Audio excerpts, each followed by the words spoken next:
వీధి కుక్కలను చంపడం సరైంది కాదని వాటిని దత్తత తీసుకోవడం ద్వారా సమస్యకు పరిష్కారం లభిస్తుందని మంత్రి కోమటిరెడ్డి వెంకటరెడ్డి అన్నారు.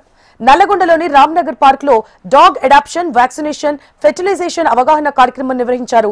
ఈ కార్యక్రమంలో మంత్రి పాల్గొన్నారు. దేశంలో కుక్క కాటు వల్ల ఎంతో మంది మృత్యువాత పడుతున్నారని, ఈ సమస్యపై సుప్రీంకోర్టు కూడా స్పందించిందని కోమటిరెడ్డి గుర్తు చేశారు. నల్గొండ జిల్లాలో దాదాపు 40,000 కుక్కలు ఉన్నట్లు అధికారులు అంచనా వేశారని తెలిపారు.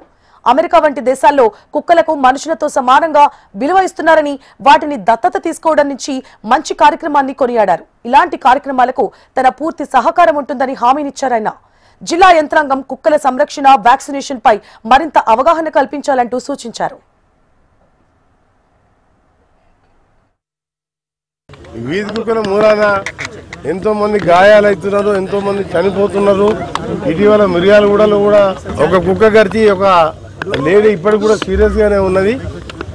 ఇది దేశవ్యాప్తంగా కొన్ని మాసాలుగా జరుగుతున్న చర్చ. ఇది కొన్ని లక్షలాది ఈ వీధి కుక్కలు ఉన్నది. వీటిని ఏం చేయాలని ఆఖరి సుప్రీంకోర్టు కూడా ఇన్వాల్వ్ అయ్యి వీటిని చంపకుండా సరి అయిన చర్యలు తీసుకోవాలని చెప్పి ఆదేశాలు ఇచ్చిందంటే సుప్రీంకోర్టు కూడా కుక్కల విషయంలో ఇన్వాల్వ్ అయిందంట. మీరు అర్థం చేసుకోవాలి. అందులో భాగంగానే ఇవాళ తెలంగాణ రాష్ట్రంలో హైదరాబాద్ తర్వాత నల్గొండ జిల్లా కేంద్రంలో స్టెరిలైజేషన్ కానీ, ఇక ముందు పిల్లలు ఎక్కువ పుట్టగా మళ్ళీ వ్యాక్సినేషన్, మళ్ళీ ఎవరైనా ఖర్చినా కానీ వాళ్ళకు ఇబ్బంది రాకుండా, దాంతోపాటు వీధి కుక్కల్ని గుర్తించి 5,000 కుక్కలు ఉన్నట్టు నల్గొండ టౌన్లో గుర్తించడం.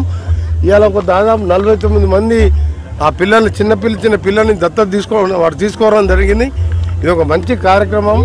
జిల్లా కలెక్టర్ గారిని, అడిషనల్ కలెక్టర్ గారు, మా కమిషనర్ గారిని అందరినీ అభినందిస్తూ ప్రతి ఒక్క జిల్లా కేంద్రంలో కూడా ఇలాంటి చేయాలి మనం. ఎందుకంటే కుక్కలు అనగానే నోరు లేని జీవాలను చంపి మనం పాపం పుట్టగొట్టుకోవద్దు. కొన్ని దేశాలలో మనుషులతో సమానంగా చూసుకుంటారు.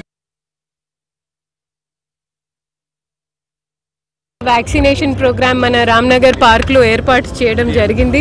పరిపాలన అధికారిగా, యాజ్ ఎ డాగ్ లవర్గా నాకు ఎంతో సంతోషంగా అనిపిస్తుంది. ఎందుకంటే మనకి ఇది జనరల్గా మనం డైలీ రూటీన్ అడ్మినిస్ట్రేషన్లో ఇలాంటివి అంటే నిజంగా పబ్లిక్కి అవసరం పడే పనులని మనం పక్కన పెట్టేసుకొని మన రూటీన్ ఫైల్ వర్క్స్ ఇవి అన్నీ చేస్తూ ఉన్నాము. బట్ ఈరోజు నిజంగా ఇక్కడ నల్గొండ ప్రజల భాగస్వామ్యంతో, మా అధికారులు చొరవతో ఈ ప్రోగ్రామ్ ఈరోజు సాధ్యమైంది. మీ అందరు బ్యాక్గ్రౌండ్ మ్యూజిక్ కూడా వింటూ ఉన్నారు. సో ఇది ఎంతో సంతోషంగా ఉంది. ప్లస్ ఈ కార్యక్రమాన్ని మీడియాకి కూడా నేను చాలా ధన్యవాదాలు చేస్తూ ఉన్నాను. ఎందుకంటే మాకు మా బ్యాచ్మేట్స్ అయినా మా ఇద్దరు పైన ఉన్న అధికారులు కూడా మాకు స్టేట్ ఎడిషన్ న్యూస్ క్లిప్పింగ్స్ బయట పంపిస్తూ ఉన్నారు.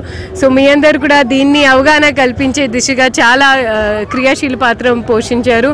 ఈరోజు మనం చూసాము ఆల్మోస్ట్ 40-45 డోనర్స్లో కొంతమంది సూర్యాపేట చుట్టుపక్కల ఉన్న జిల్లాల నుంచి కూడా రావడం జరిగింది. సో ఇవి అంతా మా ఒక team effort, additional collector, local bodies, municipality, veterinary వారి ఒక సమీకృత ప్రయాసం. ఇది నిరంతరంగా కొనసాగుతున్న ప్రక్రియ అండి. ఎవరికైనా విధి కుక్క పిల్ల కావాలంటో వాళ్ళు మా నల్గొండ మున్సిపాలిటీలో అక్కడ సంప్రదించవచ్చు. మేము వ్యాక్సినేషన్ వ్యాధి గడుపు అయినాక మీకు ఒక కార్డు కూడా ఇస్తాము. అండ్ ప్లస్ ఆ వ్యాక్సినేషన్ ప్రతి సంవత్సరం జరుగుతూ ఉండాలి.